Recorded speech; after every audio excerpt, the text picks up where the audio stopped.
ഇതുവരെ റെഡി ആയില്ലേ? ഇതിപ്പൊ കഴിയും, ഇപ്പൊ കഴിയും. ഒരു 5 മിനിറ്റ് കൂടെ മതി.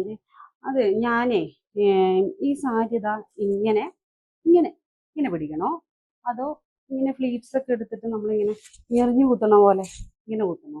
അതാ ഞാൻ ആലോചിക്കുന്നു. ഇപ്പൊ സമയം എത്രയെന്നറിയോ? അതിന് 6:30 അല്ലേ ആയിട്ടുള്ളൂ. 7:30 വരെ ഇല്ലേ റിസപ്ഷൻ. പിന്നെന്താ, ഇപ്പൊ തന്നെ ഞാൻ റെഡി ആവും. പിന്നെ സാരി മാറിയോ? അതെ, ആദ്യത്തെ സാരി ഉടുത്തിട്ട് എന്താ ശരിയാവാത്ത പോലെ. ഇത് ഇപ്പൊ കഴിയും, ഇത് ഇപ്പൊ കഴിയും. എന്താണോ അത് ഉടുത്തിട്ട് അത്ര ശരി. ഇത് കുറച്ചും കൂടെ നല്ലതാണല്ലേ ഉടുത്തിട്ട്. എനിക്ക് അങ്ങനെ തോന്നുന്നു. ഇപ്പൊ തന്നെ റെഡി ആയിക്കോളെ, വേഗം റെഡിയാകാം. ഞങ്ങള് പോണട്ടാ. ദാ ഞാൻ എത്തി. അപ്പൊ സാരി അതിനിപ്പോ ബിദു ചേച്ചിയുടെ മോന്റെ കല്യാണത്തിനാണെങ്കിലും ഉടുക്കാമല്ലോ. കൃത്യസമയത്ത് എത്തണം എന്ന് പറഞ്ഞില്ലേ? വാ പോവാം. അല്ലേലും അതെ, എന്നും ഇങ്ങനെ തന്നെ. എനിക്ക് മാത്രം സാരി ഉടുക്കാൻ ആരും ഒരു സമയം തരത്തില്ല.